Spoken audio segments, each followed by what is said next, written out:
Hello everyone, I am Rajesh Gupta and we will be continuing on the first module and the first week on clay, terracotta and terracruda. So, this is the last installment of the lectures that we already have been continuing on.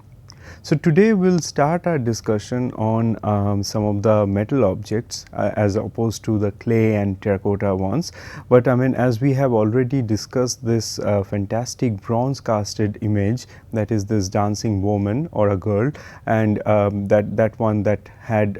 such high significance in terms of understanding the various aspects of Indian art, in terms of its technique, in terms of its use of material, and then of course this fantastic balance that this tiny image displays. So, taking those ideas further, we will be talking slightly more on the use of metals. So, in terms of the use of metals, we find that this is the time, the mature phase of the Harappan Harappan civilization, which is 2600 BC to 1900 BC. Around this time is also considered to be the Bronze Age in this area, and so by this time we see that the people have already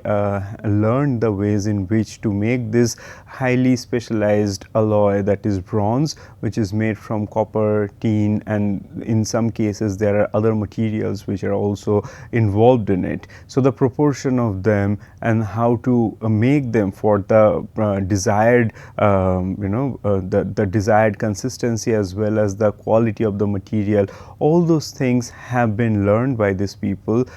in the 2nd and 3rd millennium BC in these Indus Valley sites. And then we also see that how those things were not really been only implemented in bronze casting, but also for making different kind of objects. So, here we have two different kind of objects which are displayed on our slides, and that is the first one. On the left side we have bangles. So, in the, if you can remember, in those terracotta figurines and the seals, we have prominence of bangles and different kind of ornaments. If you remember that we had some fairly complicated ornaments such as those fan shaped headdress, and then those elaborate choker and necklaces. In some cases we can find that there are use of beads, and for making beads also we have discussed that how there is a prominence of using iron tools and different kind of metallic tools to shape those stones. And here we also find that there are different kind of metals which are used for making these ornaments. So, these ornaments can be worn by, we are not quite sure about the status of this of the people who wore these ornaments. However, we can also think about that how some of the simplest of these ornaments are surviving till date alongside the bead ornaments, and that says something about the material culture during this time period. So, if we see the bangles which are there in the left side of the screen, the bangles are fairly simple and they are perhaps been made from a long bronze wire, or like a cylindrical piece of bronze which was casted first and then it was heated, and then after when it was slightly malleable, and then it was hammered into this particular shape, and that is the reason we do not really find that this has been this is perfectly circular in shape. However, there are marks of hammering, there are marks of like other tools which are used there that we can find, and that says something about the different ways in which the metal was utilized. So, in the first example in the last lecture we have seen how bronze was used as part of this wax lost wax process, where the model was made of wax, and then how bronze was used in the mold that was created by this wax model. And here we find there is a different way in which bronze is utilized, and that is first this cylindrical or perhaps this long strip or this piece of bronze that was created, and then it was molded, and then it was sort of hammered when it is warm, and then it was heated and then made into this shape, this desired shape for the bangles. So if these are the kind of things we find to be incorporated in their practice, then there are also some of the other things, for example, the utilitarian wires, the ones we have, for example, in the right side of the screen. So in the right side of the screen, we have a vessel, which is perhaps something that is used for cooking or storing food or storing grain, and this is a metal vessel. And this is something we can also think about it, that how there are pottery shreds which are found from the sides. There are burial pottery which are also found. Similar kind of shapes we have found in the pottery, and now we see the same shape in metal. It might signify different kind of things. For example, that what kind of different purpose does pottery do, what kind of different purpose do the metals serve if there is a metalware. So we can also think about that, the status of the users, that pottery the items can be utilized by people who are much more we can think about the regular people who could use pottery. But when it comes in terms of this complicated technologies like making bronze and making bell metals and copper, and so in those cases we can think that how all those minerals were extracted and then made into the alloy, and then those were casted and then of course hammered into making these objects. So it goes through a much more longer time consuming as well as an expensive procedure for making these objects. So when these objects are done with more care, more investment and so on, we can also think about their economic value and social value, and of course the cultural value will also be different from the pottery items. Something we can also imagine for the vessel that we have on screen. So this vessel, which is made from copper, even though the color looks much more bronze like, but this is a copper vessel, and this copper vessel apparently it was actually made from beating the copper sheets into rectangular flat sheets, and then they are sort of like joined together for making this copper vessel. And of course beating, hammering and this techniques were much more implemented in this one than the one we have seen for the bangles, and of course also for the wax resist process. So in this one, as we can see that since there are various sheets of the copper that was joined together for making this vessel, and that's the reason there are some of the marks where we can find the joineries are there. So that is how the historians, the archaeologists and art historians have came to conclusion that this is something that perhaps been made from beating these copper sheets, putting them together and joining them, instead of any other method that that might have been involved in making this kind of vessels. So these are the different ways in which we find that how metal is utilized, and even though there are very few examples we are left with from the Indus Valley sites as compared to the pottery shreds and the brick structures, but these are some of the sophisticated use of the metal that also shows something about their material culture. Then talking about the metal, must also remember that the exploration of this metal also starts from the earth. So we have already been speaking about the clay and soil's close interrelationship with the earth and the idea of the mother earth, right. So in this case as well, that understanding the landscape, understanding the demographic, understanding the geographical location and all those things, that must have also played a huge role in thinking about how, where to find the minerals for extracting copper, where to find minerals for extracting iron, and where to find minerals for making tin and things like that. and then all those things were put together, joined, and of course that it goes through a much more lengthier procedure than what we can explain in a lecture. So this is also something I want to sort of stress, that even though we are looking at metal objects, but the idea of how they are related to ground, how they are related to earth, and how they are related to landscape, perhaps these ideas are not discrete from how we see those ideas have played out in terms of the use of clay for making terracotta. So that is how, in another way, I'd say that the idea of the landscape, the idea of localized material, as well as the material which have been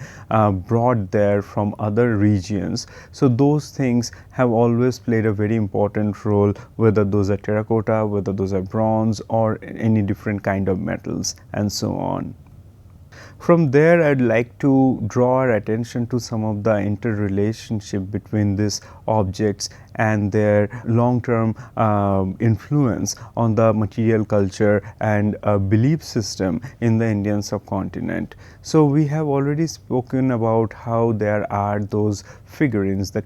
terracotta figurines that we have seen, some of the figurines which have been made from joining two vertical clay strips, putting together and making them, and which is so unusual, for which the archaeologists and historians and art historians, they have thought that perhaps this is also part of some of their rituals, their belief system, and so on. And all those images, they perhaps been, like a lot of those images perhaps been made for ritualistic purpose. And why we say that? That's because the use of terracotta for making ritualistic images is something that we still see in the Indian subcontinent. And here are some of the examples I have on screen, and these are from different locations of the Indian subcontinent, and they are also something that we can think about how in the contemporary times this kind of ritualistic practices have been continuing. So in one way, we can also think that whether it has this tendency towards generalization, that something that had happened in the 2600 BC or 1900 BC, can we draw a simplistic relationship between those times and something that we are evidencing right now? But there have been some of the archaeological expeditions and some of the archaeological groundbreaking work, for example, Jonathan Mark Neuer and Uzma Rizvi and so on, who have brought together some of this kind of methodological approaches, where we find that the historical objects, historical practices are brought in conversation with the contemporary ones, and that is how we find that the possibilities and challenges of doing this kind of cross-disciplinary work, and also breaking the strict idea of chronology to understand something that had been there in the historical past. So if we see the images that we have on screen, so the image in the left side we have, that is from Sankhera, and that is it's a horse. And it's a horse, as we can see that this horse is very simplistic, and there are the degree of simplicity in this that actually draws our attention to some of the images that we have already studied in the Harappan context, in the Indus Valley context. So this is an image that is from Sankhera, and it was made in the 1970s in Gujarat, and this was a votive item which was used during the Navaratri festival. And so we can imagine that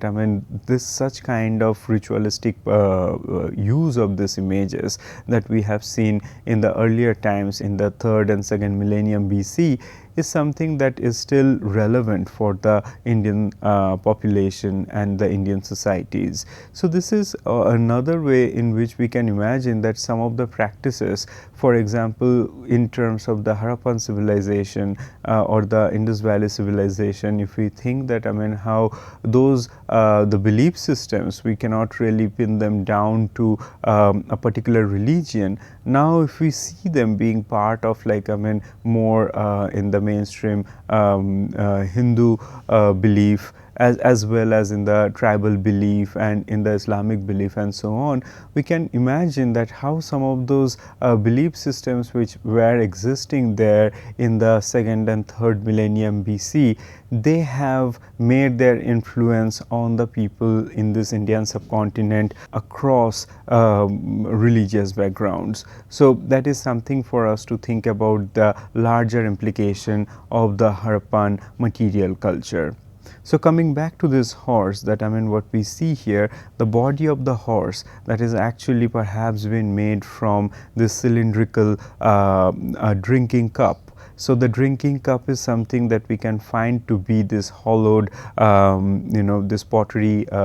item, and then at the bottom of it the legs are added, and the legs are simplistic and they also give stability to this form. And so that is also something we can relate it to some of the terracotta horse and the other figurines that we have studied in the Indus Valley context. And then on the top of it we also have this very simplistic projection, and this projected area that signifies the neck and the face of the horse, and then two additional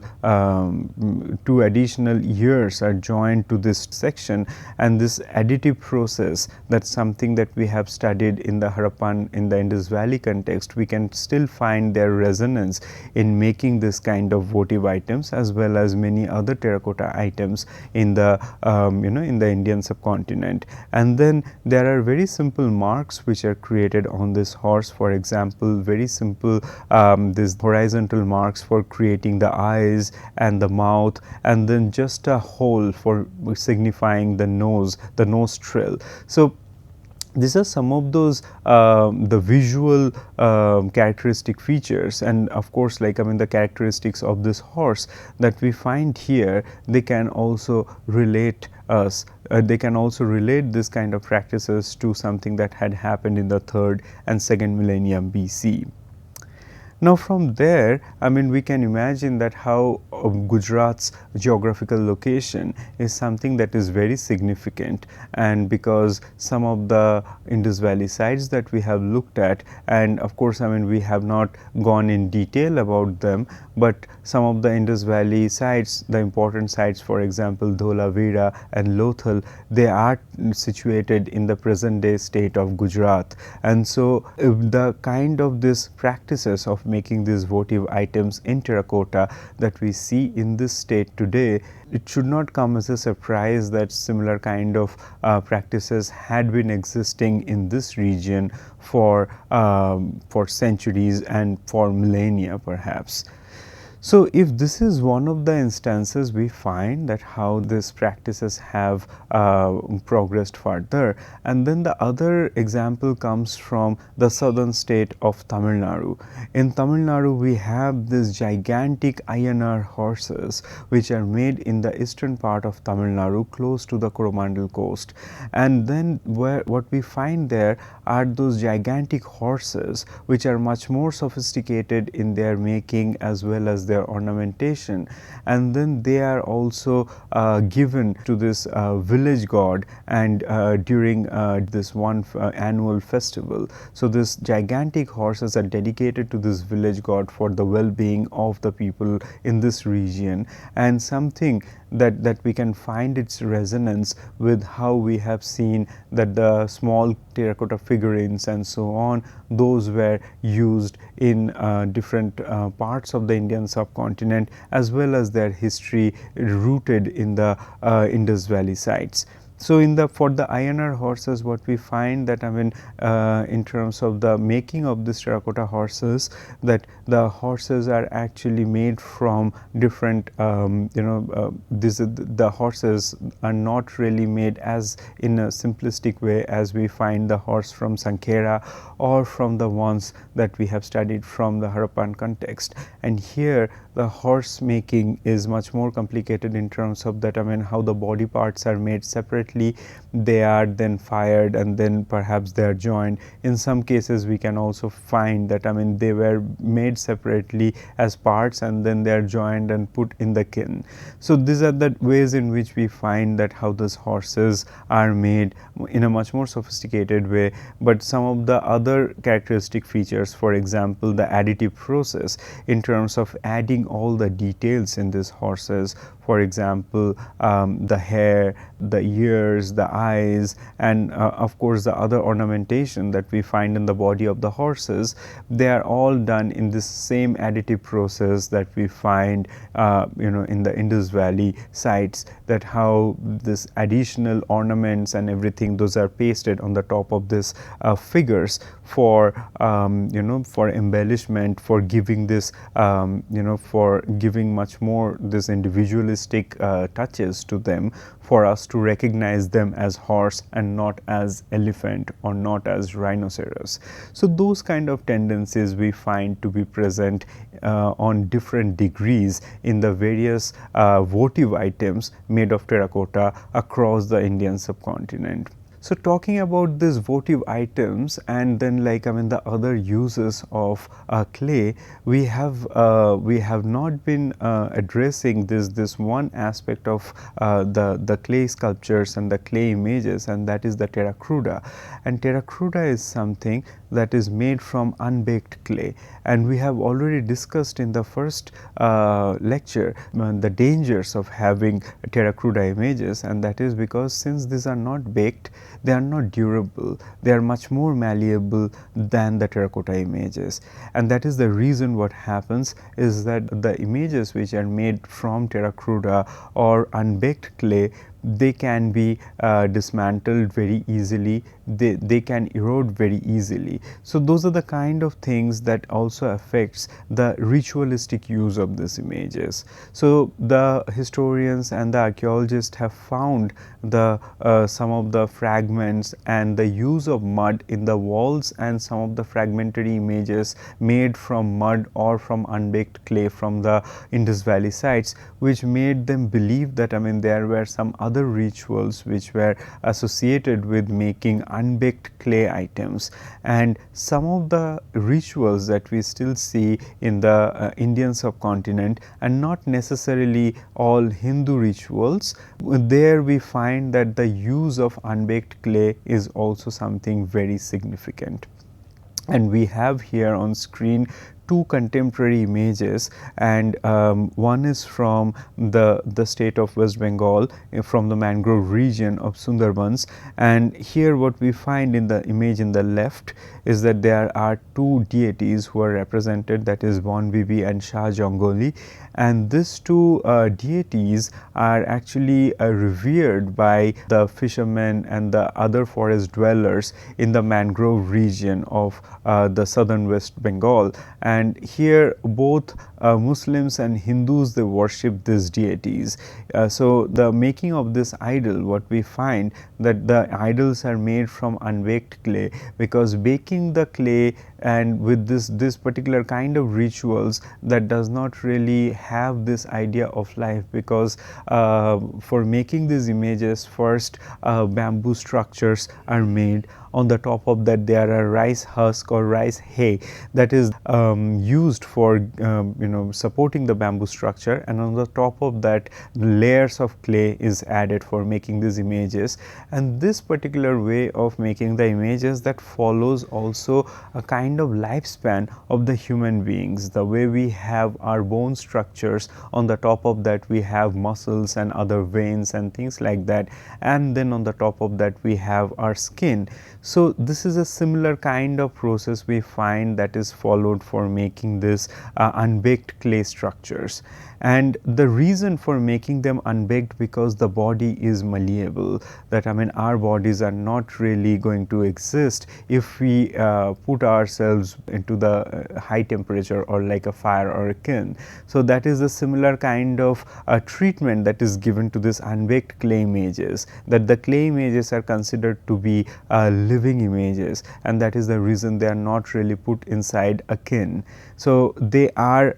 worshipped, or they are used for the ritualistic purposes, and after the ritual ends they are immersed in water, or they are left by the water. So for the weather conditions and also for how the unbaked clay dissolves in water, that is how the clay and other materials which are used in this images, they eventually dissolve and they disappear,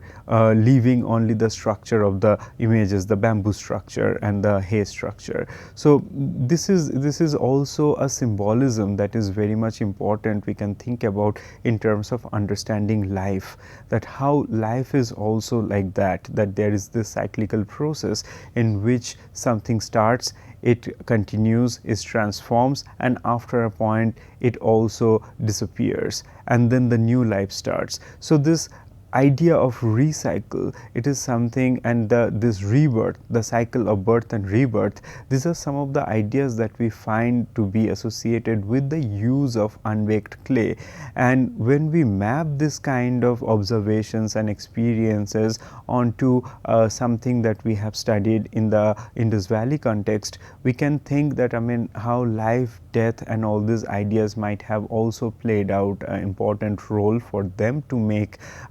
clay made images as well. And there are reasons for us to believe that they also had this much more complicated and complex ideas about life and death, and that's because that they had already been thinking in terms of how the terracotta images are made, and the particular use of that bone pigment that we have already discussed. So those are the kind of things that also make us think that it will probably not be unusual for them to also know about the use of unbaked clay for this kind of purposes. So from there, I'd just like to wrap up this session and remind us about some of the aspects of this Indus Valley